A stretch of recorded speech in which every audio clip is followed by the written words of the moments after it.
आएगा वहुल्लियतिल मसाहिफ कि कुरान सजे हुए होंगे, घर घर कुरान सजे होंगे, पढ़ने वाला कोई नहीं होगा। और आका ने फरमाया वसुव्विरतिल मसाजिद, 15 सदियां पहले कि जब मस्जिद नबवी का हाल ये था, ये हाल था कि कई कई दिन मस्जिद नबवी में चिराग नहीं जलता था। गुरबत का हाल ये था, नीचे चटाइयां नहीं थी, पत्थरों की कंकरियों पर से सहाबा सजदे करते थे और पेशानियां जख्मी भी हो जाती थी। उस सदी में और उस जमाने में इमामुल अंबिया फरमा रहे वसुव्विरतिल मसाजिद, मेरी उम्मत पे वक्त आएगा मस्जिदें हर मोहल्ले में, हर गांव में, हर डोक में सजी होंगी मगर नमाजी कोई नहीं होगा।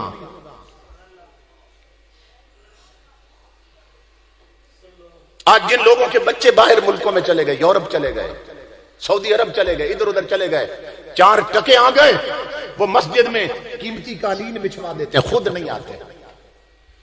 मस्जिद में कीमती घड़ियां लगवा देते, खुद नहीं आते। कोई चौधरी, कोई मलक, राजा, महाराजा उठता है, मैं साउंड देता हूं मस्जिद, बदबख्त खुद नहीं आता।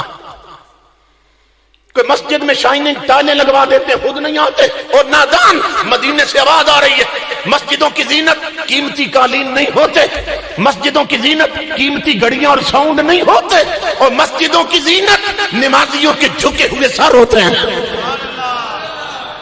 मस्जिदों की जीनत तिलावत करती हुई जुबानें होती हैं, और मस्जिदों की जीनत मंगतों के अल्लाह की बारगाह में उठे हुए हाथ होते हैं।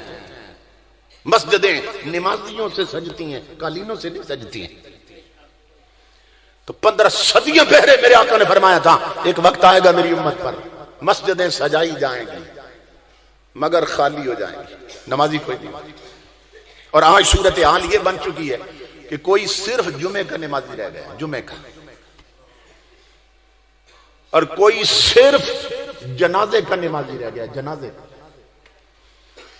और कोई बदबख्त सिर्फ साल के बाद ईद का नमाजी रह गया, बस ईद की नमाज पढ़ लेता। अक्सरियत तो जुमा भी छोड़ रही। किसी दिन अगर क्रिकेट मैच आ जाए ना जुमे के दिन, तो मस्जिदें खाली होती हैं, जो आते हैं वो भी नहीं आते। तो खतीब साहब पूछते हैं आज लोग कम क्यों हैं? तो बताया जाता है जी इस वक्त क्रिकेट मैच हो रहा है, पूरी कौम टीवी पे खड़ी है, टीवी पे लगी, जुमे छोड़ दिए, रब के सजदे छोड़ दिए और क्रिकेट मैच देखेगा। इमामुल अंबिया की हदीस पाक है, गौर से सुनो। हुज़ूर सल्लल्लाहु अलैहि वसल्लम ने फरमाया मन तरका सलासत जुमुअन तहावुन बिहा तब अल्लाहु अला क़ल्बिही। हुज़ूर सल्लल्लाहु अलैहि वसल्लम फरमाते हैं जो बदबख्त 3 जुमे अपनी सुस्ती की वजह से छोड़ दे, जानबूझ के न पढ़े, 3 जुमे, सिर्फ 3 जुमे, आका फरमाते हैं न पढ़े तब अल्लाह अला क़ल्बी, अल्लाह रब्बुल इज्जत उस बदबख्त के दिल पर बदबख्ती की मोहर लगा देता, उसके दिल पर बदबख्ती का टप्पा लग जाता है, टप्पा। जो सिर्फ 3 जुमे न पढ़े, बदबख्ती का ठप्पा और मोहर लगती है दिल पर।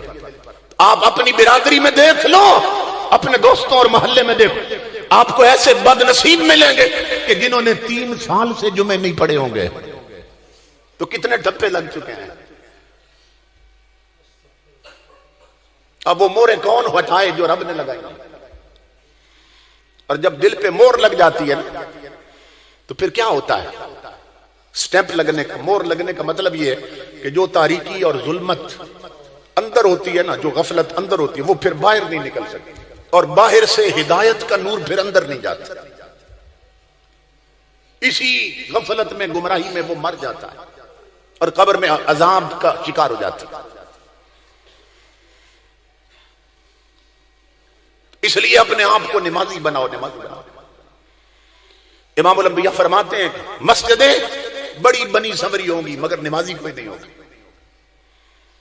और आका फरमाते हैं बैन लब्द वल कुफ्र तर्कुस सलात, कि मोमिन में और काफिर में फर्क ही नमाज करती है।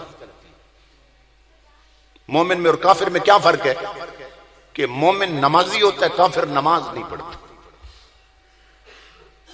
क्लास लगी थी ना बच्चों की, उस्ताद ने सवाल कर दिया। उस्ताद ने कहा बच्चों मुझे बताओ कौन लोग हैं जो नमाज नहीं पढ़ते।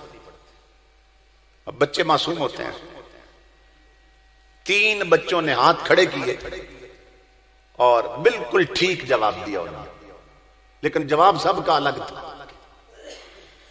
उस्ताद ने कहा बच्चों बताओ कौन लोग हैं जो नमाज नहीं पढ़ते। एक बच्चा कहने लगा उस्ताद जी वो लोग नमाज नहीं पढ़ते जिन्हें नमाज पढ़नी ही नहीं आती। तो जब पढ़नी नहीं आती तो खान पढ़ेंगे, क्या पढ़ेंगे?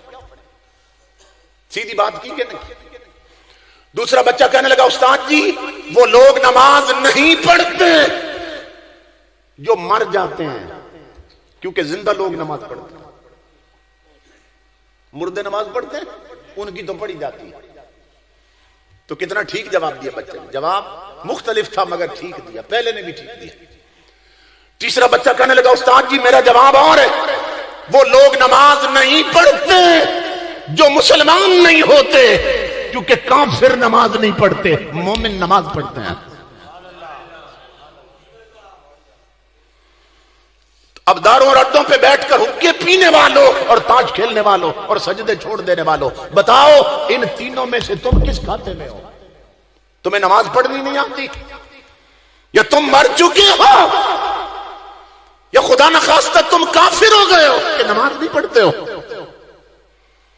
मौलाए कायनात अली अल मुर्तजा फरमाते हैं कि बेनमाज से खिंजीर भी पनाह मांगता है,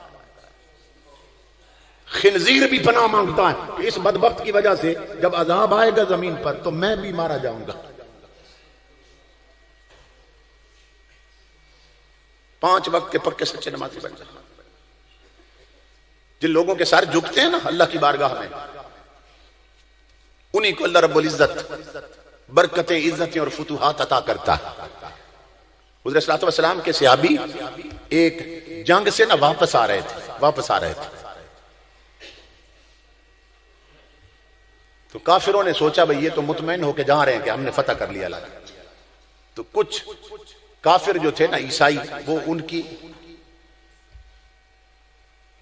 उनके खोज में उनके पीछे चले कि चलो इनका कोई नुकसान करें, हम मौका मिले तो।